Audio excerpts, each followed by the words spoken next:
समाधिः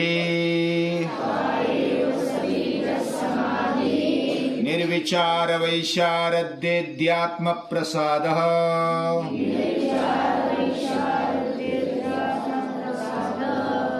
निर्विचार वैशारद्येध्यात्म प्रसादः।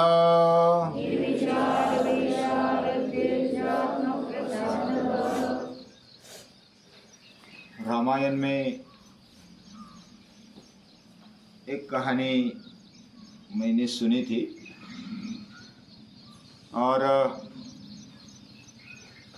कहानी में दिलीप राजा और सुदक्षिणा यानी राम के पूर्वज वे 3-4 पीढ़ी पहले यानी राम के पिता दशरथ के अज के रघु राजा के फिर दिलीप राजा और उनकी पत्नी सुदक्षिणा, वे दोनों बहुत ही उच्च जीवन जीने का प्रामाणिक प्रयास करते थे। दोनों आरोग्यपूर्ण जीवन, बलवान जीवन जीते थे।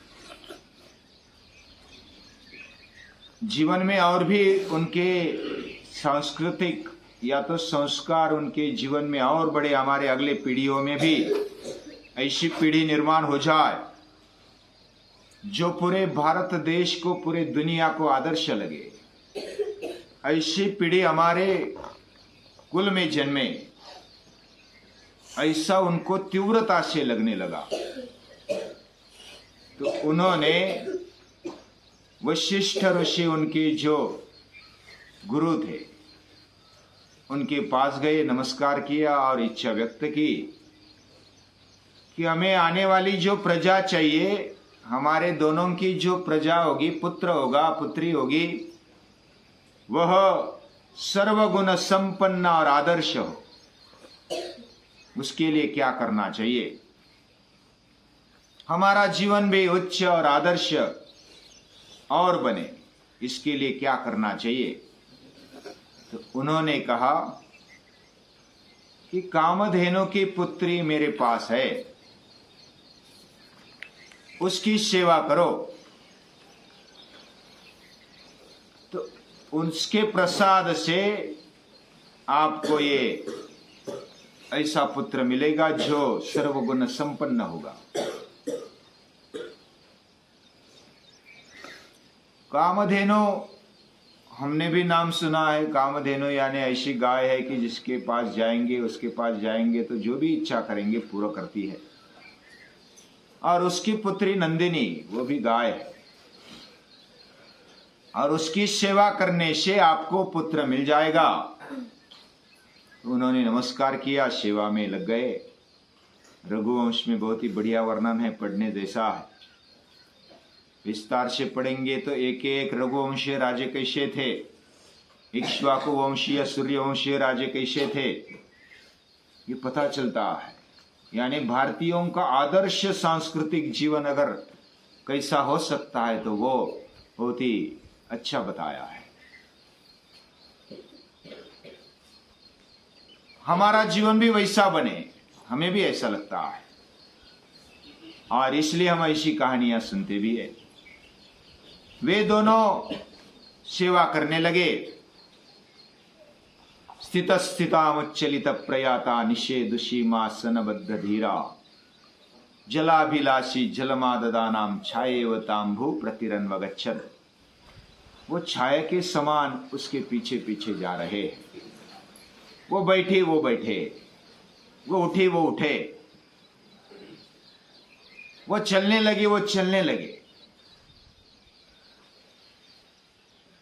उसको प्यास लगी है, ऐसा अंदाज, हमें प्यास लगी तो उसको भी प्यास लगी होगी, ऐसा सोचकर वो भी पानी दिखाते। उसको चारा, पानी, उसको जो भी चाहिए, उसके लिए स्वच्छता जो भी चाहिए वो करते थे।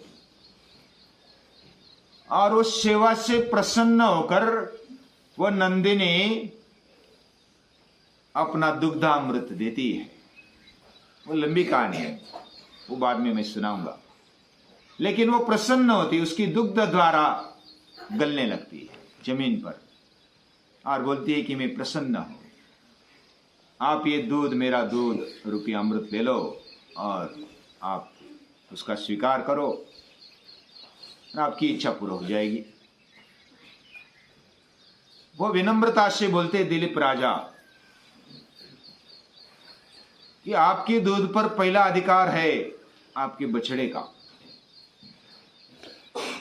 उसके बाद ये ऋषि, आप ऋषि की है, वशिष्ठ ऋषि, उनका अधिकार है, उनकी आज्ञा से अगर वो बोलेंगे तो फिर मैं ले लूंगा।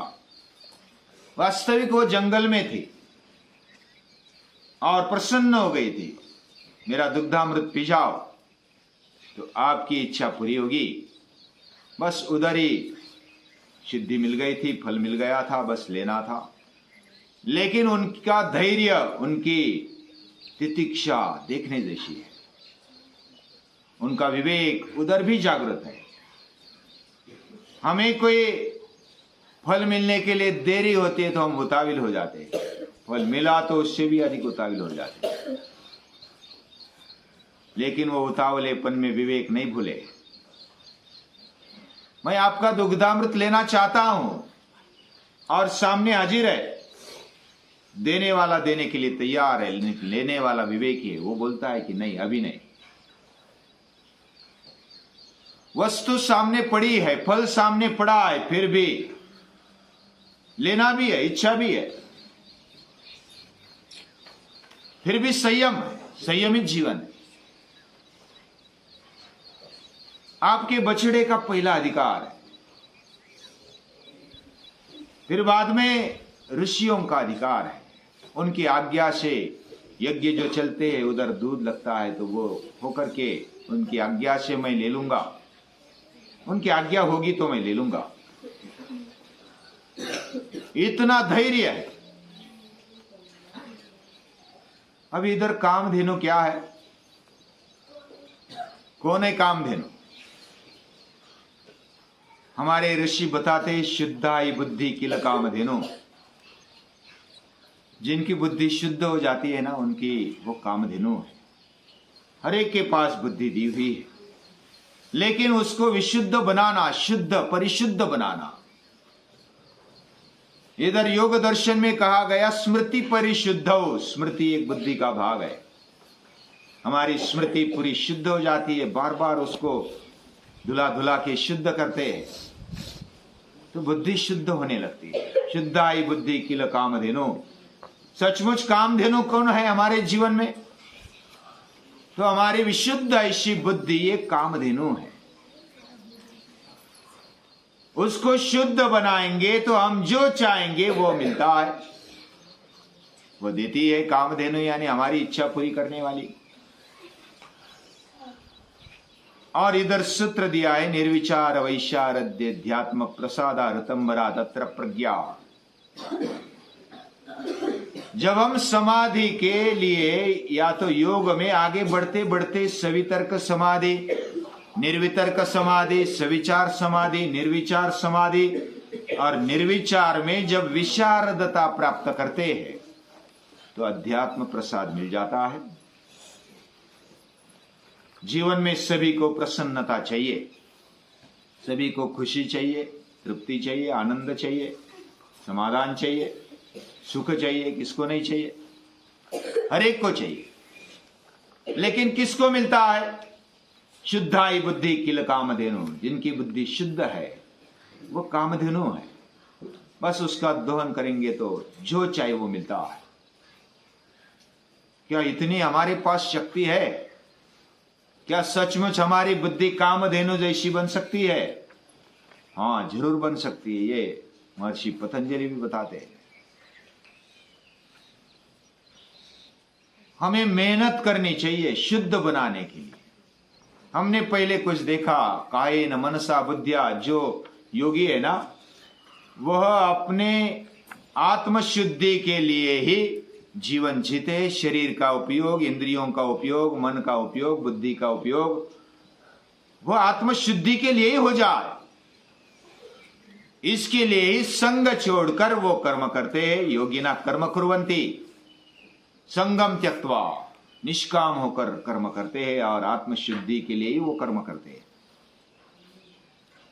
ऐसा कर्म करने वाले उनकी बुद्धि शुद्ध होती जाती है। बुद्धि का, मन का, अंतःकरण का शुद्ध होने का मतलब क्या है? राग द्वेष वियुक्त स्तु, राग द्वेष आदि जो विकार है उनसे वो परे हो जाती है।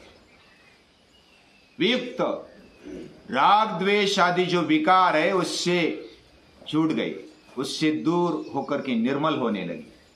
विषयानिंद्रियश्चरन्, ऐसा व्यक्ति जो राग द्वेष आदि विकारों से मुक्त हो गया है, ऐसा व्यक्ति वह विषयों में रहकर भी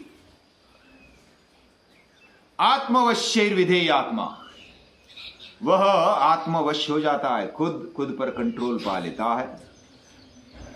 उद्धरेद आत्मनात्मानम कहने वाली गीता वह ऐसा कहना चाहती है कि हम अपने उद्धार के लिए काबिल हैं, हम अपना उद्धार कर सकते हैं, हमारे हाथ में। दूसरों का विकास या तो दूसरों का सुधार यह हमारे हाथ में नहीं है।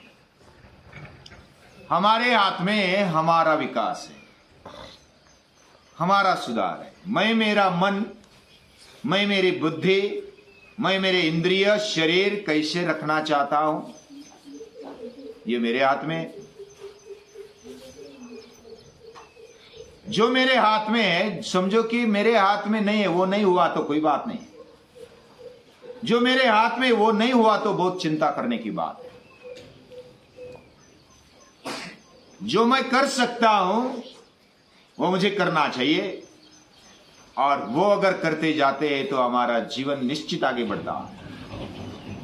बोले हम कितना कर सकेंगे वो बाद में सोचो, लेकिन जितना कर सकेंगे उतना करने के लिए भिड़ जाओ, यही गीता कहती है।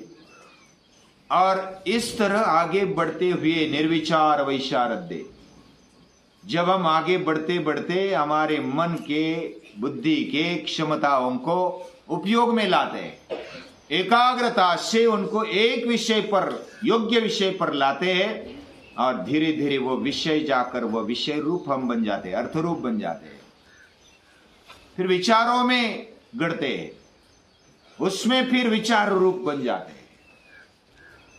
और जब हमारा मन, बुद्धि, अंतःकरण पूरा उस ध्येय रूप बन जाता है, जो हमने आदर्श लिया वो आदर्श रूप बन जाता है, और उधर निर्विचार अवस्था बनती जाती है। मूर्ति पूजा में एक विज्ञान हमारे मन को कैसे विकसित करे, इसलिए पूजनीय दादाजी कहते दुनिया में अगर हमने कोई ले जाने के लिए तैयार होना चाहिए तो वो क्या है? वो मूर्ति पूजा है। मूर्ति पूजा ये मन को धीरे धीरे आगे बढ़ाने के लिए बहुत ही बढ़िया ऐसा साधन है, और उसको हर एक व्यक्ति ने, हर एक मानव ने स्वीकारना चाहिए।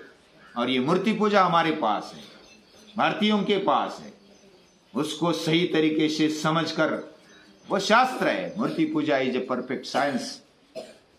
ये साइंस को समझ लेके हमारे मनुष्य शास्त्र को, मानस शास्त्र को समझ के हमें आगे बढ़ना चाहिए, और खुद के मन के ऊपर मेहनत लेनी चाहिए। और मन को मेहनत देते हुए जब हम आगे बढ़ाते तो मन धीरे धीरे उस मूर्ति में विलीन होने लगता है, मूर्ति रूप बन जाता है, वो आदर्श रूप बन जाता है। ऐसा आदर्श रूप मन वह साक्षात कृष्ण बन जाता है। रामो भूत्वा रामे यजेत, कृष्णो भूत्वा कृष्णम यजेत।